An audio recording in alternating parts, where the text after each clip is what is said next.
இயேசு கிறிஸ்து நாமத்தில் இந்த காலை வேளையில் உங்கள் அனைவரையும் நான் வாழ்த்துக்கிறேன். இன்னைக்கு கர்த்தர் நம்மளோட பேச போகிற ஒரு அழகான தலைப்பு, விசுவாசியே உன் அதிகாரத்தை கையில எட.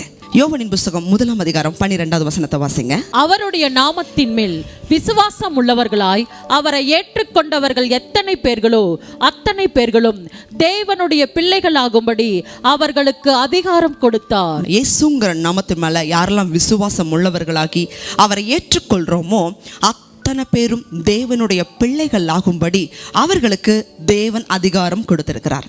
அப்படின்னா விசுவாசிகளாகிய நாம சாதாரணமானவர்கள் அல்ல. நம்ம ராஜாதி ராஜாவுடைய பிள்ளைகள். நம்மளுடைய அதிகாரம் என்ன அப்படிங்கிறத தெரிஞ்சால் மட்டும்தான் இந்த உலகத்தில் வெற்றியாக ஒரு விசுவாச ஜீவியத்தை நம்ம செய்ய முடியும்.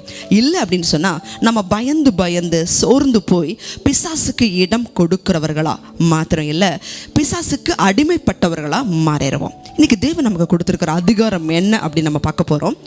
மார்க் எழுதின சுவிசேஷம் 16 அதிகாரம் 17-18 வசனம்.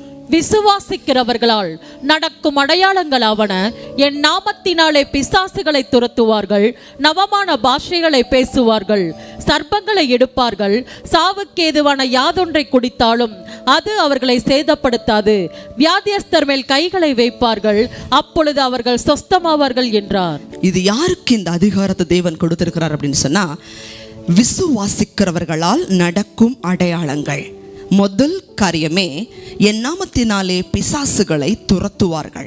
இந்த அதிகாரத்தை தேவன் ஊழியக்காரர்களுக்கு மாத்திரமல்லங்க, விசுவாசிக்கிறவர்களுக்கு கொடுத்திருக்கிறார். உலகத்தை பார்த்து மந்திரவாதம், பிலிசூனியம், பிசாசுன்னு சொல்லி பயப்படுவதற்காக அழைக்கப்பட்டவர்கள் அல்ல. கர்த்தர் நமக்கு கொடுத்த வாக்குத்தத்தம் என்ன? வலு சர்பத்தையும் தேள்களையும் மிதிப்பாய்.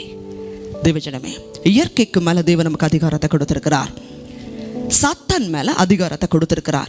சாத்தான் தான் நம்மளை பார்த்து பயப்படணுமே தவிர சாத்தானை பார்த்து நாம பயப்படக்கூடாது. இன்னைக்கு எத்தனை பேர் இருளை பார்த்த பயம் அல்லது மற்ற காரியங்களை குறித்து நம்ம பயப்படுறோம். தேவன் பயமுள்ள ஆவியன் தேவன் நமக்கு கொடுக்கல. அடுத்த காரியத்தை, நவமான பாஷைகளை பேசுவார்கள், சர்ப்பங்களை எடுப்பார்கள், சாவுக்கேதுவான யாதொன்றை குடித்தாலும் அது அவர்களை சேதப்படுத்தாது, வியாதியஸ்தர்கள் மேல் கைகளை வைப்பார்கள், அப்பொழுது அவர்கள் சொஸ்தமாவார்கள். தேவஜனமே, இவ்வளவு அதிகாரத்தை தேவன் கொடுத்திருக்கிறார். சரி, இந்த அதிகாரத்தை நம்ம பயன்படுத்தணும்னா பிரதானமா நம்ம முக்கியமா இந்த வசனத்தை வாசிக்கணும். யாக்கோபு எழுதின புத்தகம் 4 அதிகாரம் 7வது வசனத்தை வாசிங்க. ஆகையால் தேவனுக்கு கீழ்ப்படிந்திருங்கள், பிசாசுக்கு எதிர்த்து நில்லுங்கள், அப்பொழுது அவன் உங்களை விட்டு ஓடி போவான். முதல்ல தேவனுக்கு நம்ம கீழ்ப்படியணும். ரெண்டாவது தான் பிசாசை எதிர்க்கணும். அப்பதான் அவன் உங்களை விட்டு ஓடி போவான். இன்னைக்கு ஆண்டவர்கிட்ட, ஆண்டவரே நீர் எனக்கு கொடுத்திருக்கிற அதிகாரத்தை நான் அறியாம இருந்துட்டேன்ப்பா அப்படின்னு சொல்லி ஆண்டவருடைய வசனத்துக்கு கீழ்ப்படிய உங்களை ஒப்பு கொடுங்க.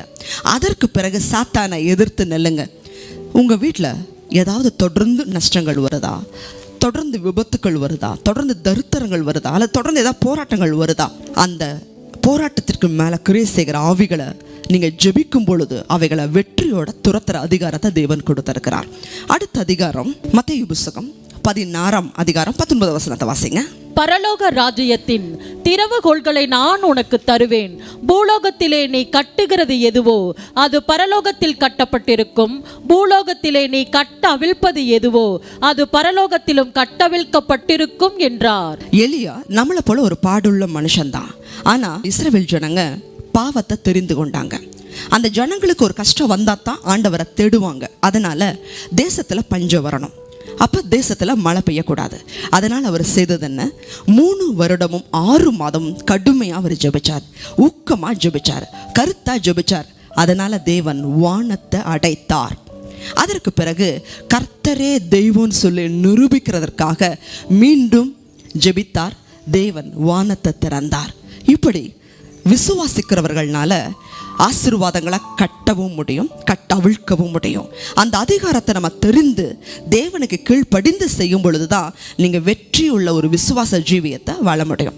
உங்களுக்கு புரிந்து கொள்வதற்காக ஒரு கதையின் மூலமா நான் விளக்க விரும்புகிறேன்.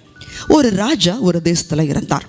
அந்த ராஜாவை தேடி சிறு வயதுல அவருக்கு நண்பனாக இருந்தவர் அவரை தேடி வந்தாராம். தேடி வந்து தினமும், ராஜா எனக்கு ஒரு வேலை வேணும், தினமும் தொந்தரவு செய்து கொண்டே இருந்தாராம்.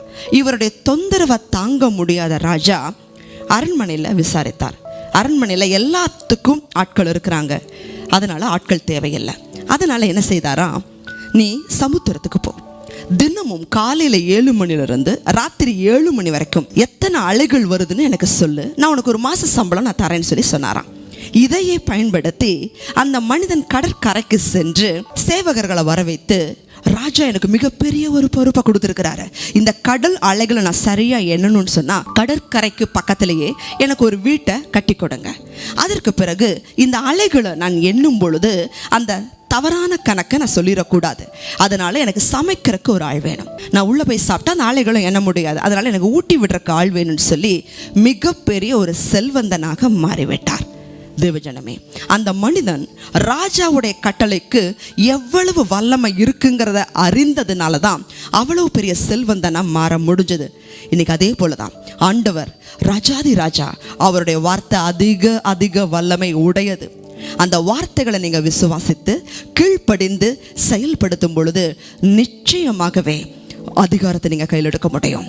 இந்த தேசத்துல நீங்கள் கட்டுகிறது எதுவோ அது கட்டப்படும், கட்டவிழ்க்கிறது ஏதோ அதை கட்டவிழ்க்கப்படும். நீங்கள் எதற்கும் பயப்பட வேண்டிய அவசியம் இல்லை. இயற்கைக்கு மேலேயும் உலகத்திற்கு மேலேயும் சாத்தான் மேலேயும் தேவன் சகல அதிகாரங்களையும் கொடுத்திருக்கிறார். கண்களை முடிச்சு வைக்கலாம். எங்களை அதிகமாக நேசிக்கிறீங்கள் அன்புள்ள ஆண்டவரே, விசுவாசிக்கிறவர்களால் நடக்கும் அடையாளங்கள் யாவன்னு சொல்லி அநேகம் ஆசீர்வாதங்களை கொடுத்திருக்கிறீங்க. ஆனால் இதை அறியாத தேவ பிள்ளைகளாகிய நாங்களோ அநேகம் நேரத்தில் சோர்ந்து போய் பயந்து போய் ஜெபிக்காம வல்லமையை கையில் எடுக்காம போராடுறோம். அன்புள்ள ஆண்டவரே, இதை பார்க்கிற தேவ ஜனங்கள் உம்முடைய வசனத்துக்கு கீழ்ப்படிந்து இந்த வல்லமைகளை செயல்படுத்த உதவி செய்யுங்க.